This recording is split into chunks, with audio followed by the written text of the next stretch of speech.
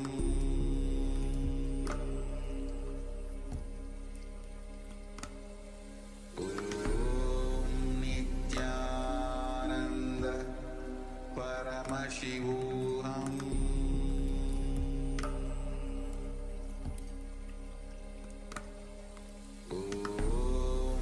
Nityananda Paramashivoham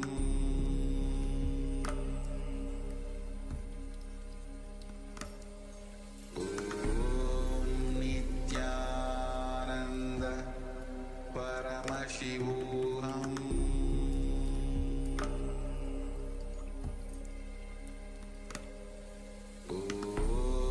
Nityananda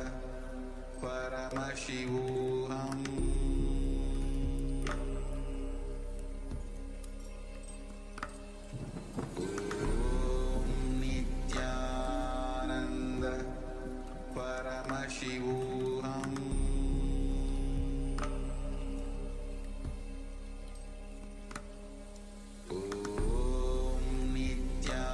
Nityananda Paramashivoham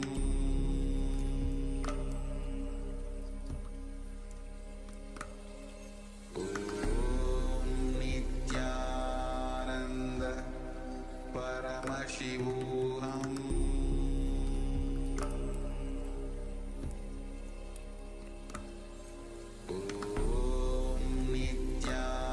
Nityananda Paramashivoham Nityananda Paramashivoham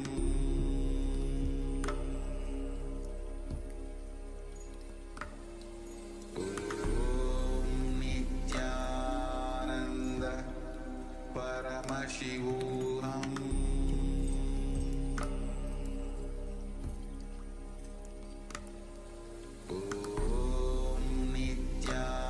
Nityananda Paramashivoham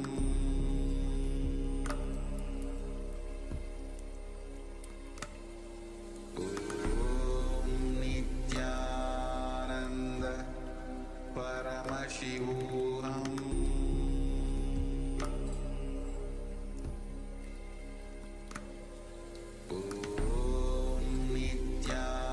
Nityananda Paramashivoham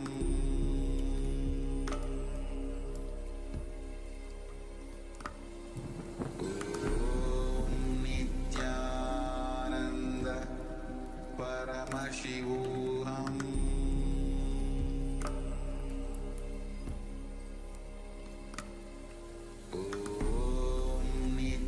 Nityananda Paramashivoham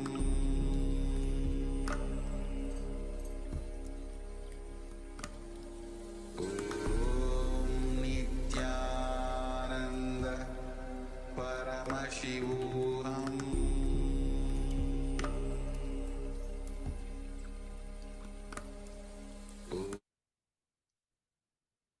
Yes.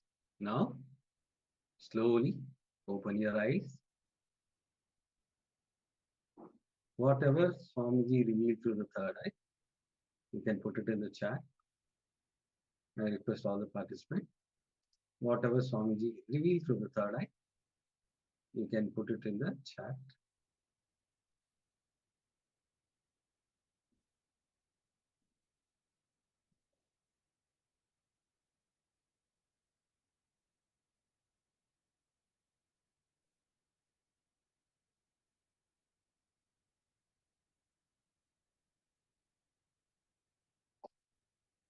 Now, we'll be projecting the image.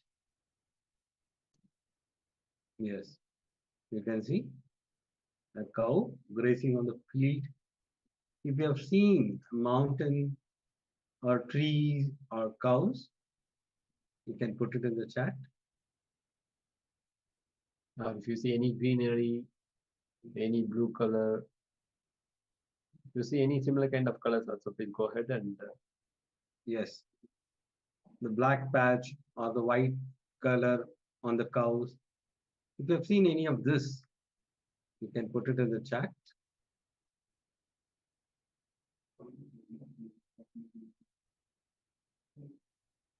And we request all the participants, Ma, Nada Yogini Ma, and Quick Zin Weng. Ma, can you please switch on your camera?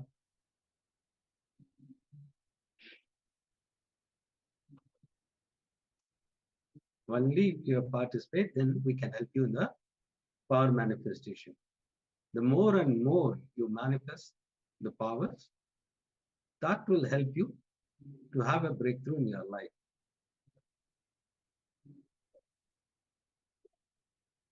Don't think it's just you're manifesting the powers.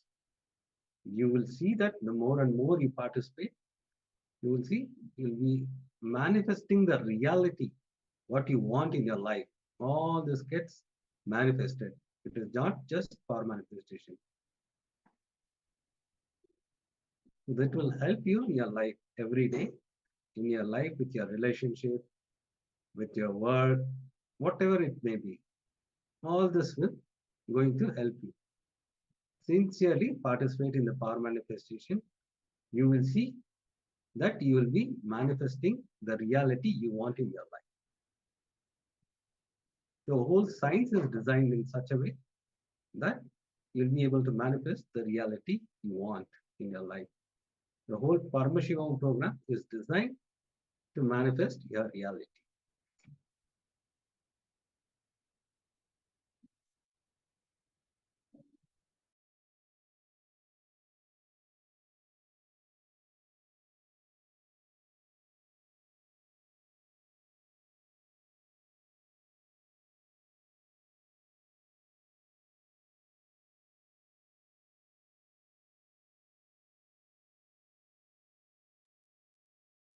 Please open your eyes. I request all the participants to open your eyes, and whatever Swamiji revealed through the third eye, you can put it in the chat. Aya Vidyarupanaya, you can tell one of the participants to close the eyes. Okay.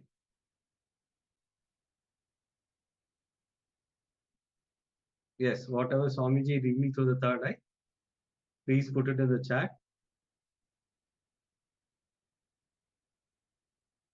Drop all your self down. Whatever, it might be a powerful cognition, it might be a word, it might be some letter, whatever it may be, you can put it in the chat.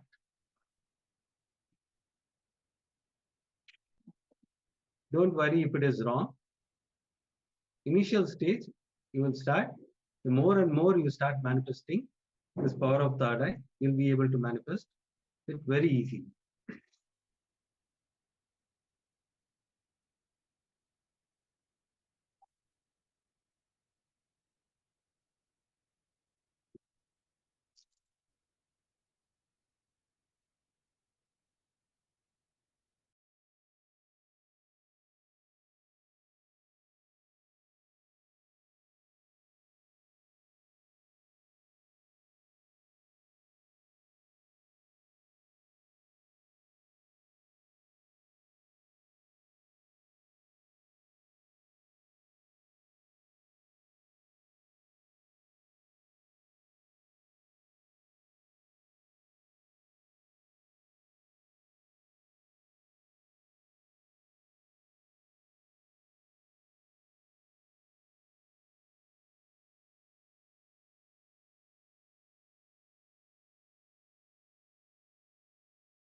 Yes.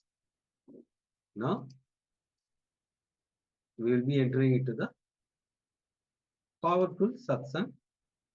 Today's topic will be on integrity. So, let's understand what is integrity. Integrity is you fulfilling the words and thought you give it to yourself and others and experiencing state of completion. Listen, integrity means you fulfilling the word and thought you give it to you and others and experiencing with you and others. So now let us enter into the powerful session from Swamiji. Please have your notebooks and pen along with you so that we can enter into the session. Quickly you can grab water or hot chocolate so that we can enter into the powerful session from the Swamiji. And please have your book and pen now. So whatever powerful cognition you get through the satsang, you can pen it down, which will help you in your life. Whenever you have a problem, this powerful cognition will help you.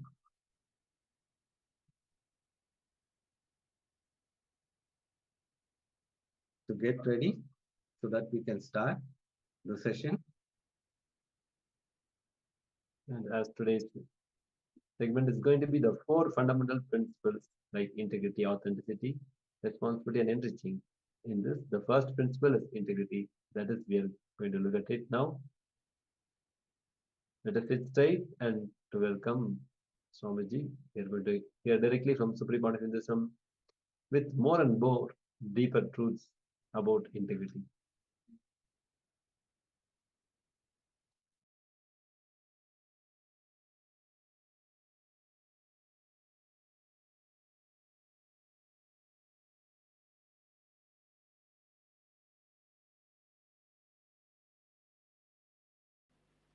Please come to the space of listening.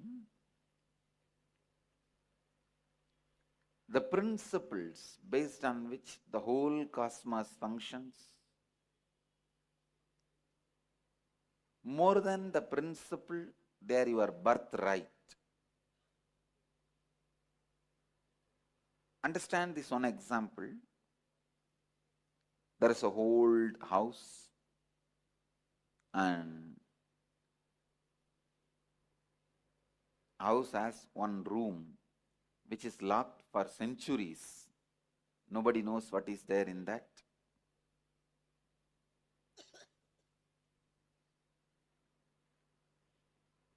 The Rajaguru of that family calls you and gives you the key and says, go and open that key, and whatever is inside, enjoy it, it is yours.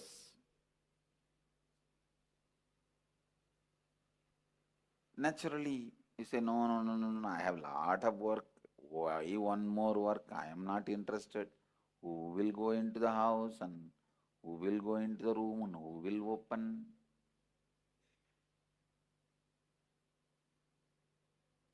When Rajaguru insists, please do it, it looks like he is putting one more work on you. He is putting one more responsibility on you. He is forcing you to do something.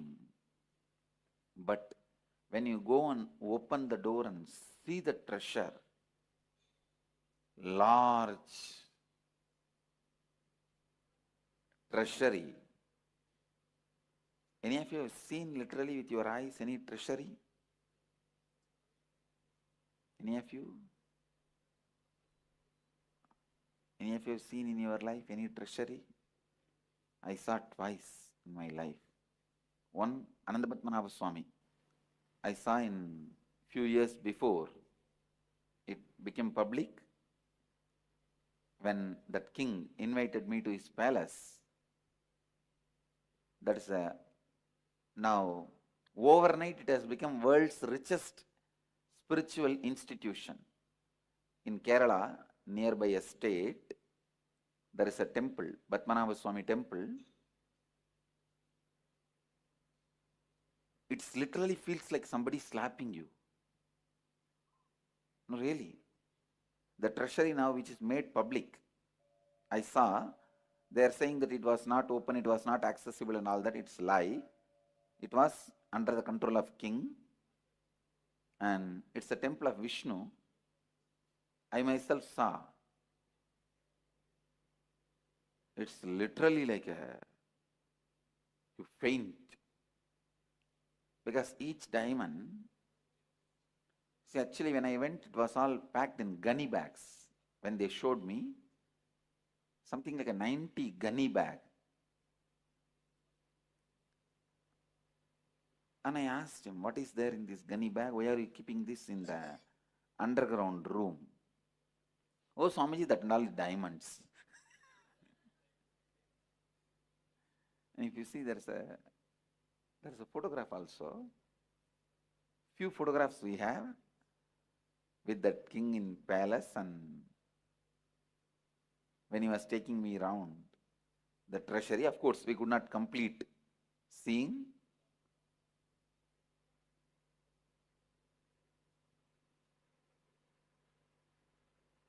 In a single Vaidurya stone, around 4 feet, throne. The whole throne is single Vaidurya stone. In single Vaidurya stone, they have carved. I don't know how many 1,000 crore it will be. And once I saw the Venkateshwara's treasury, Tirupati Venkateshwara's treasury. Anyhow, I'm just giving you the idea of what is treasury. If you find the treasury in that room and make it as yours, after that, will you feel what that Rajaguru was telling you is a responsibility, is a work? No, it's your birthright. Please understand. Before you open the door and acquire the treasury, acquire the treasure, it's a work. After you acquire the treasure, it's your birthright. Exactly the same way, these principles, these 4 principles, before you live them and start opening up to all the treasures of these 4 principles, extraordinary powers which you will be receiving by these 4 principles. Please listen. Before the extraordinary powers of these 4 principles becomes available to you, living this may look like a responsibility. Please listen. Come to the space of listening. Before you experience the powerful principles expressing miracles through you, it is like a responsibility. But once you open the treasury, the powerful powers which comes to you by internalizing these principles, it's your birthright. How many of you are able to cognize what I am saying? So these 4 principles are not one more responsibility I am adding to you, one more rule I am adding to you, one more law I am adding to you.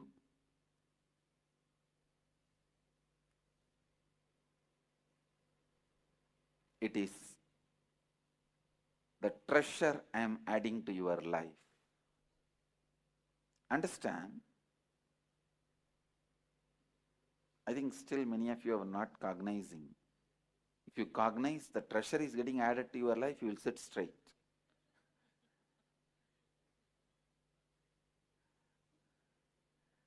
Anyhow,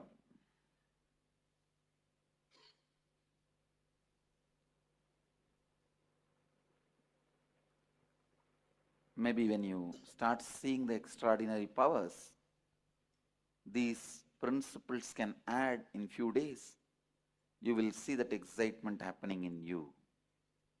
You will see that experience happening in you.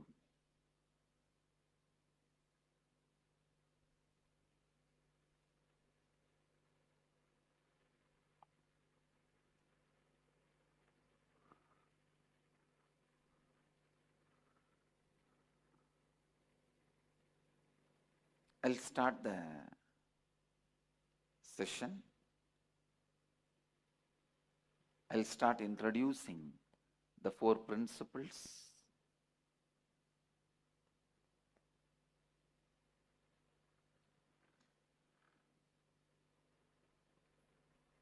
First principle, please come to the space of listening. Now literally you are getting initiated into these tattvas, into these principles. How many of you are listening? So listen. The first principle, integrity, means integrity is you fulfilling the word and thought you give it to yourself and to others, and experiencing state of completion with you and with life. Listen. Integrity is you fulfilling the word and thought you give it to you and to others, and experiencing completion with you and others.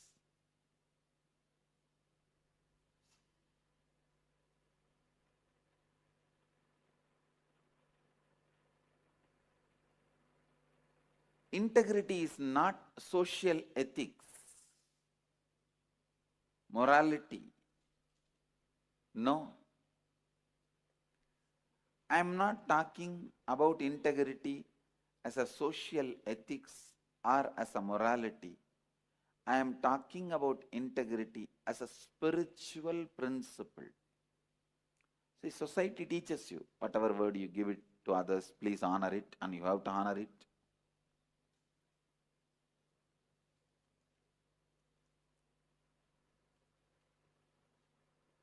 I am not talking as a social morality or ethics.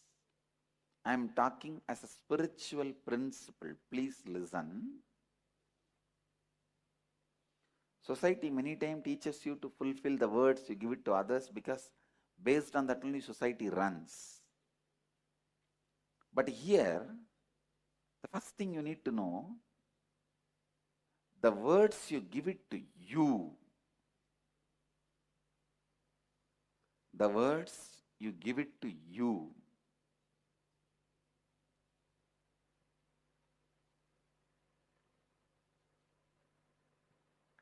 start honoring the words you give it to you.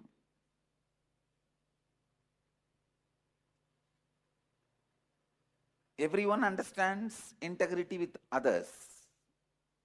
It's like if you give a word to somebody, you will give $1 million within a week. Even by giving your life, you have to give that $1 million. If you realize 6th day, just before the last day, that even if you give your life, nobody is ready to buy for $1 million. You can't fulfill your word. At least call and complete with that person. Tell that person, I can't give you the $1 million before, ahead of the time of the commitment. Even that is integrity. If you complete with that person, I can't do, and stop the mess you are creating in others' life, that is also integrity. This is more external world that everyone understands. But the real integrity starts with the words you give it to you. Please listen.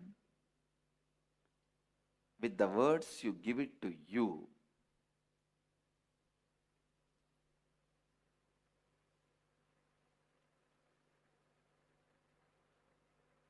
I'm giving you an example. In the young age, you wanted to become a doctor. Means you already gave a word to you that I will become a doctor. If you don't,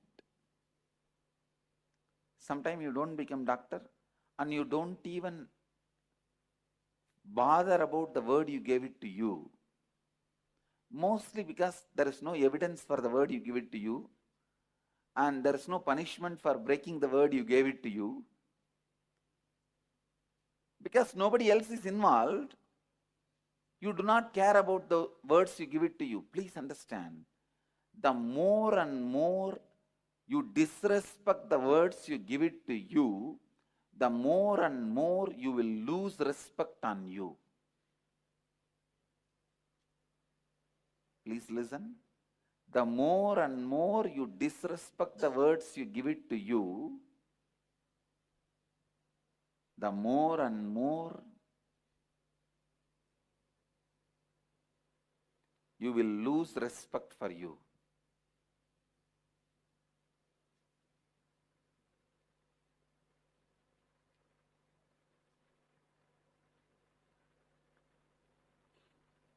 If you have committed with you that I am going to become a doctor, and if you are not able to become, at least complete with yourself. I gave a word to me, oh me, I gave a word to me that I will become a doctor. Neither I have become, nor I am going to be. So I complete with the commitment. I gave it to you or I gave it to me. I free myself from this commitment so that I can become complete. It's something new, first time.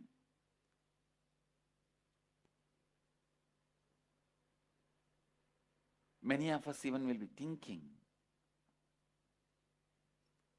And you know the worst thing, not only we don't honor the words we gave it to us, and we neither complete with the words we give it to us, because this becomes a pattern, we don't even remember the words we gave it to ourselves. How many of you understand that? We don't even remember the words we gave it to us.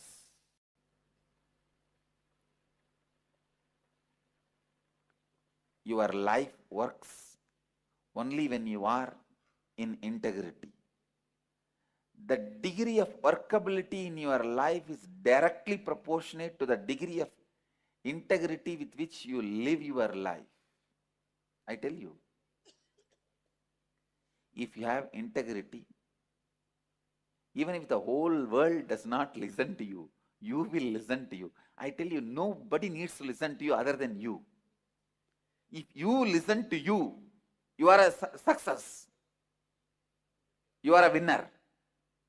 Nobody can do anything to you. I tell you from my experience. Just if you listen to you, nobody can do anything to you. The being who is in completion, nobody can do anything. Because cosmos wants him alive. Life wants him alive.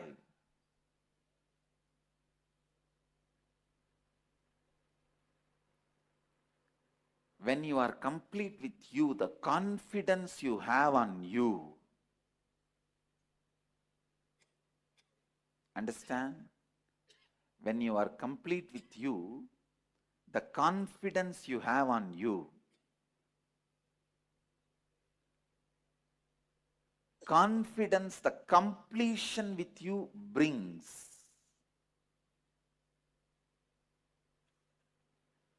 Only when you experience the completion, you will understand integrity is not a principle for you to practice. It's a treasury you got. It's your birthright.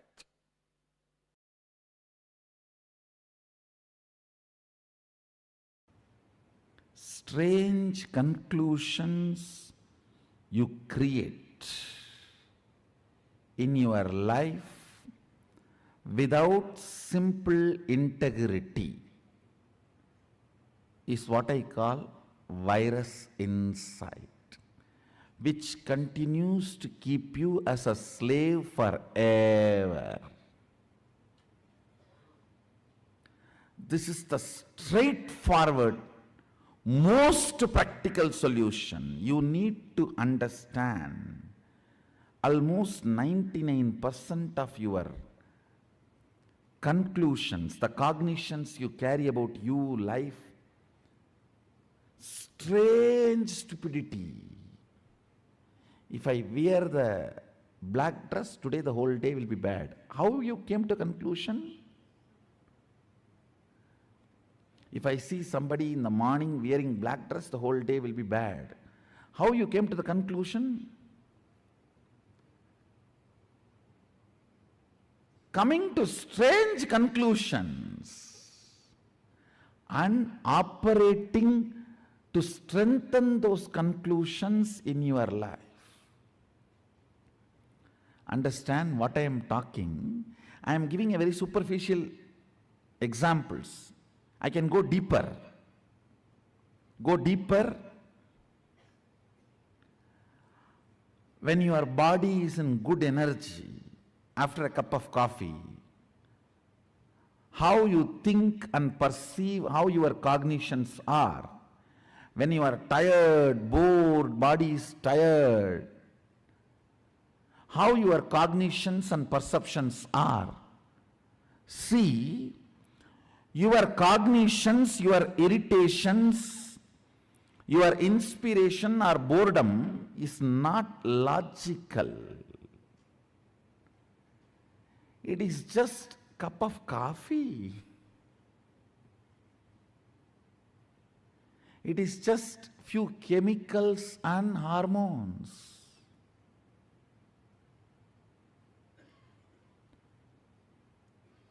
Distrusting your cognitions and trusting integrity as your software. Listen.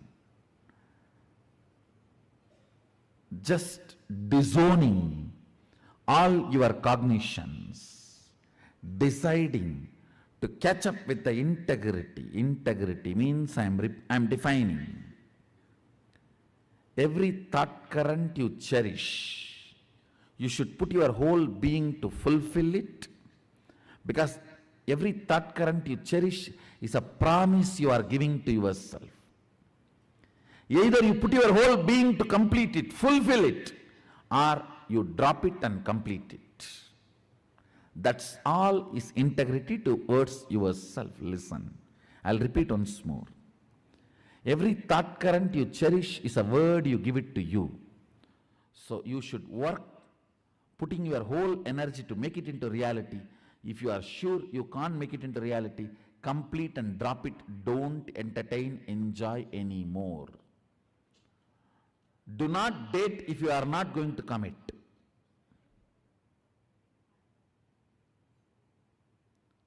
Same thing outside. Give a word only when you are going to live it. If not, drop it. Just this one, only one, integrity, replace all your cognitions.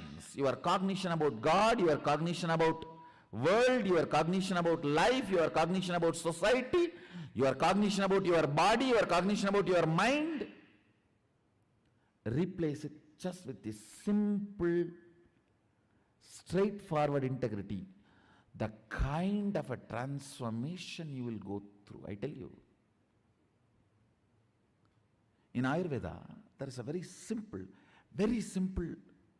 one verse by a great Siddha. He gives deathless life, the art of deathless life. Take care, the throat is always clear. You will not have death. Looks so simple. One, true, the statement is true.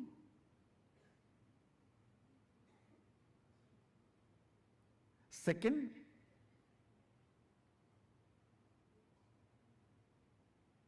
all problems start with your throat infection.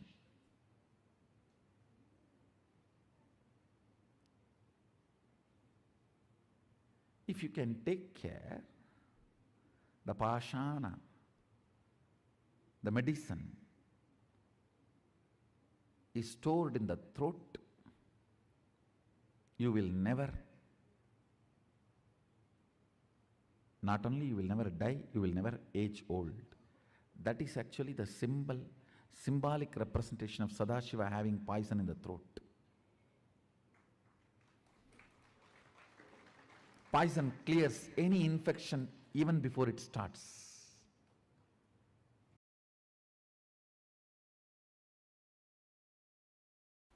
See, in anything you do, you know the first principle. Am I right? First statement. For example, lawyer. He is committed to his client. Doctor. He is committed to life. Engineer. He is committed to the product he is delivering. The first principle of your existence. Being integrated to the first principle of your existence without the fine print footnotes.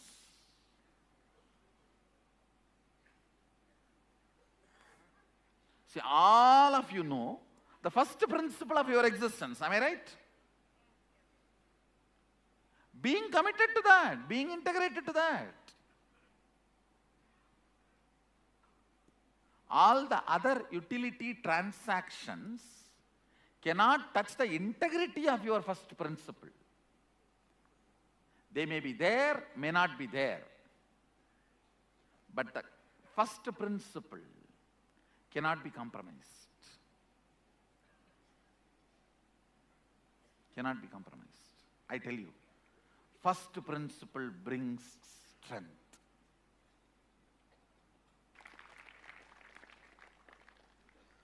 Understand?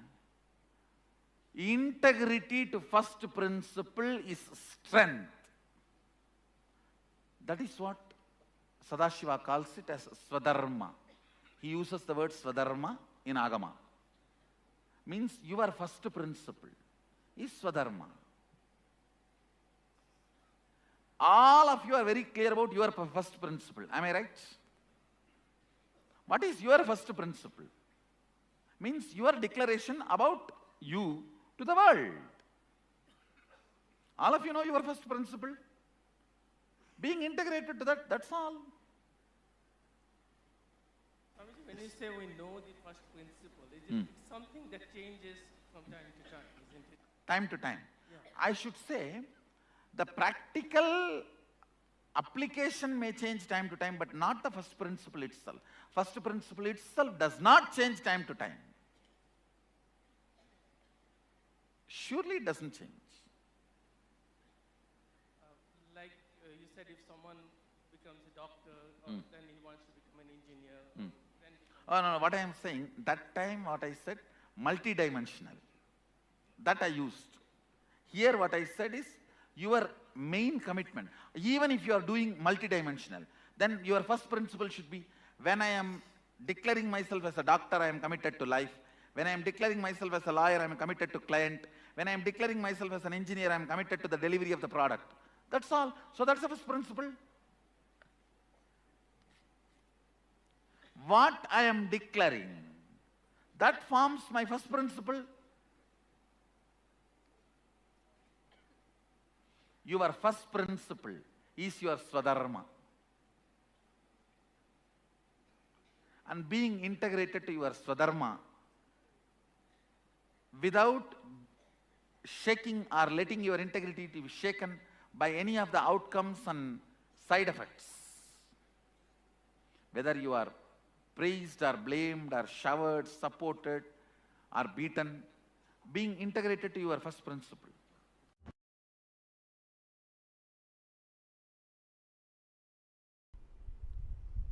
Integrity, anything which your cognition cognizes.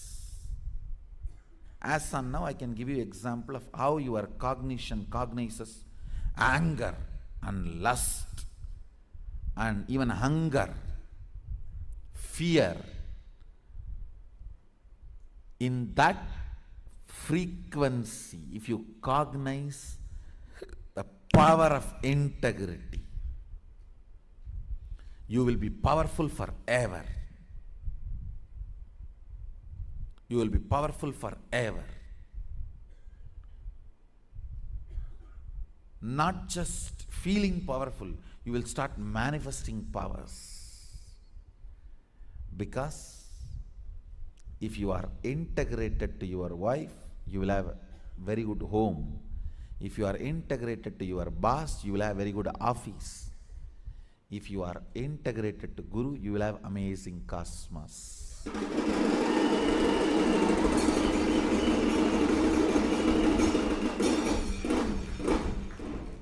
Your integrity is directly integrity to me.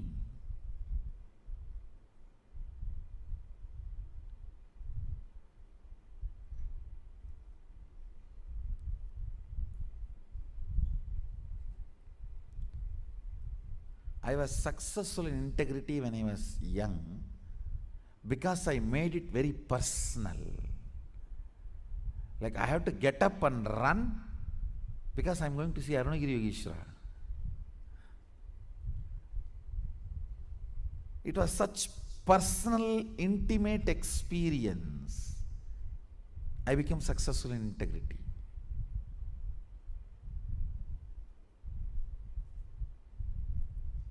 Not any other logical practices. Practice may make you perfect, not integrated. Cognitive shift makes you integrated. Decision makes you integrated. That is why when you miss integrity, I am not asking you to practice integrity. I am making you to decide to be integrated from now. Declarations are decisions of reminding yourself, let me burn me with integrity. Let me awaken me to my integrity. Let the best of me be awakened in me. Let the best of me be awakened in me. Let's make integrity as a cognition today. See, once it becomes cognition, your chemical change, you see, all your sleep, everything is just chemical change, nothing else. If you keep your tube in your mouth and early morning pour the coffee, you will just wake up.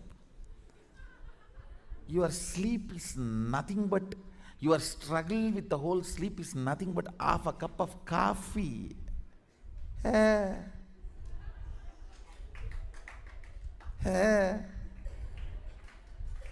really.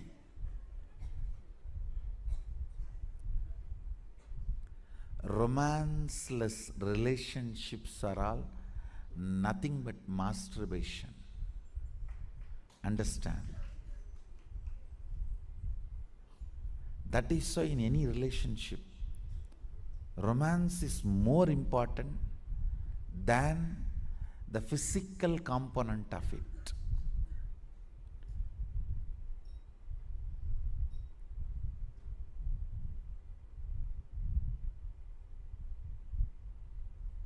All your struggle with the sleep or tiredness or boredom is nothing but simple chemical imbalance.